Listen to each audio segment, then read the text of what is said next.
David Copperfield by Charles Dickens, Chapter 14, My Aunt Makes Up Her Mind About Me. On going down in the morning, I found my aunt musing so profoundly over the breakfast table with her elbow on the tray that the contents of the urn had overflowed the teapot and were laying the whole tablecloth under water when my entrance put her meditations to flight. I felt sure that I had been the subject of her reflections, and was more than ever anxious to know her intentions toward me, yet I dared not express my anxiety lest it should give her offense. "Hello," said my aunt after a long time. I looked up and met her sharp, bright glance respectfully. "I have written to him," said my aunt. To your father-in-law," said my aunt. "I have sent him a letter, and I'll trouble him to attend to, or he and I will fall out, I can tell him." "Does he know where I am, aunt?" I inquired, alarmed. "I have told him," said my aunt with a nod. "Shall I be given to him?" I faltered. "I don't know," said my aunt. "We shall see." "Oh, I can't think what I shall do," I exclaimed, "if I have to go back to Mr. Murdstone." "I don't know anything about it," said my aunt, shaking her head. "I can't say, I am sure. We shall see." My spirits sank under these words, and I became very downcast and heavy of heart. My aunt, without appearing to take much heed of me, put on a coarse apron with a bib, which she took out of the press, washed up the teacups with her own hand, and, when everything was washed and set in the tray again, and the cloth folded and put on top of the whole, rang for Janet to remove it. She next swept up the crumbs with a little broom, putting on a pair of gloves first, until there did not appear to be one microscopic speck left on the carpet. Next dusted and arranged the room, which was dusted and arranged to a hair's breadth already. When all these tasks were performed to her satisfaction, she took off the gloves and apron, folded them, put them in the particular corner of the press from which they had been taken, brought out her work-box from her own table to the open window, and sat down to work. "I wish you'd go upstairs," said my aunt, as she threaded her needle, "and give my compliments to Mr. Dick, and I'll be glad to know how he gets on with his memorial." I rose with all alacrity to acquit myself of this commission. "I suppose," said my aunt, eyeing me narrowly, as she had eyed the needle in threading it, "you think Mr. Dick a short name, eh?" "I thought it was a rather short name yesterday," I confessed. "You are not to suppose that he hasn't got a longer name if he chose to use it," said my aunt with a lofty air. "Babley. Mr. Richard Babley. That's the gentleman's true name." I was going to suggest, with a modest sense of my youth and the familiarity I had been already guilty of, that I had better give him the full benefit of that name, when my aunt went on to say, "But don't you call him by it. Whatever you do, he can't bear his name. That's a peculiarity of his, so take care, child, you don't call him anything but Mr. Dick." I promised to obey and went upstairs with my message, thinking as I went that if Mr. Dick had been working at his memorial long at the same rate as I had seen him working at it through the open door when I came down, he was probably going on very well indeed. I found him still driving at it with a long pen, and his head almost laid upon the paper.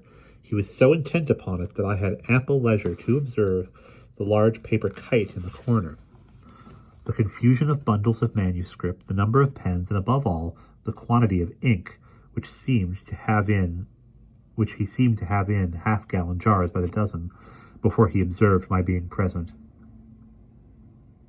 "Ah, Phobus," said Mr. Dick, laying down his pen.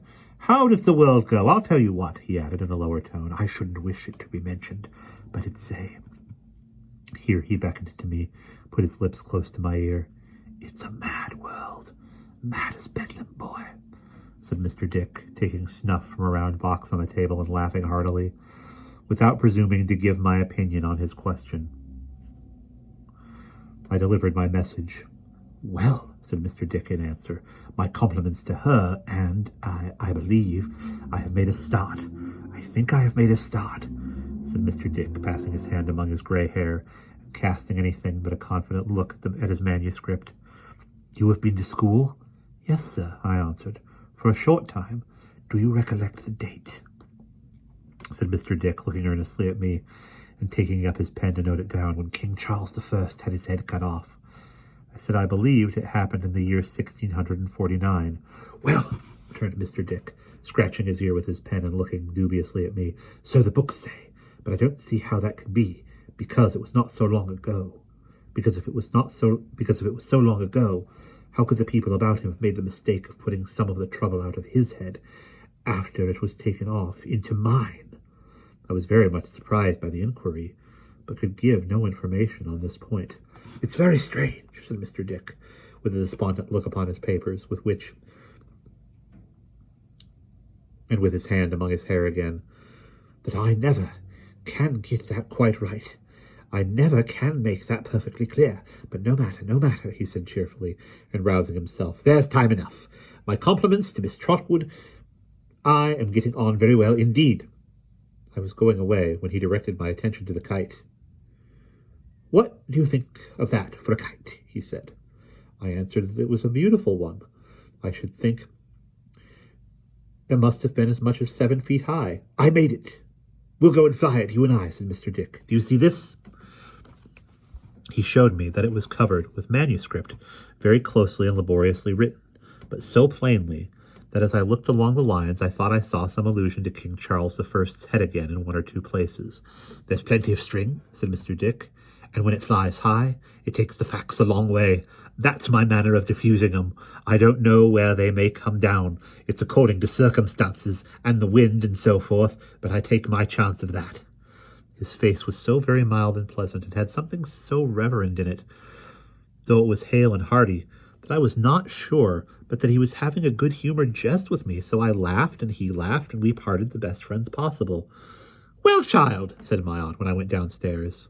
And what of Mr. Dick this morning? I informed her that he sent his compliments and was getting on very well indeed. What do you think of him? Said my aunt. Is Mr. Dick, I ask because I don't know, Aunt, is he all out of his mind, then? I stammered, for I felt I was on dangerous ground. Not a morsel, said my aunt. Oh, indeed, I observed faintly. He has been called mad, said my aunt. I have a selfish pleasure of saying that he has been called mad, or I should not have had the benefit of his society and advice for these last 10 years and upwards. In fact, ever since your sister, Betsy Trotwood, disappointed me. So long as that, I said. And nice people they were who had the audacity to call him mad, pursued my aunt. Mr. Dick is a sort of distant connection of mine. It doesn't matter how, I needn't enter into that. If it hadn't been for me, his own brother would have shut him up for life, that's all.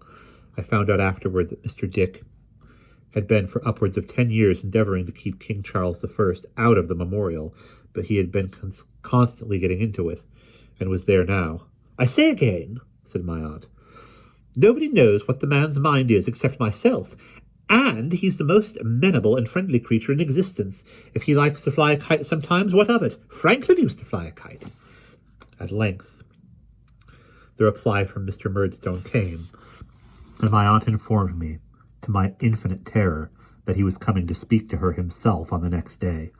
I sat with my thoughts running astray on all possible and impossible results of Mr. Murdstone's visit, until I beheld Miss Murdstone on a side saddle riding deliberately over the sacred piece of green, and stop in front of the house looking about her. Go along with you, cried my aunt, shaking her head with her fist out the window. You have no business there. How dare you trespass? Go along. Oh, you bold-faced thing. My aunt was so exasperated by the coolness with which Miss Murdstone looked about her that I really believed she was motionless and unable for the moment to dart out according to custom. I seized the opportunity to inform her who it was, and that the gentleman now coming near the offender, for the way up was very steep, and he had dropped behind, was Mr. Murdstone himself. Shall I go away, Aunt? I asked, trembling. No, sir, said my aunt. Certainly not. With which she pushed me into a corner near her, and fenced me in a chair as if it were a prison or a bar of justice.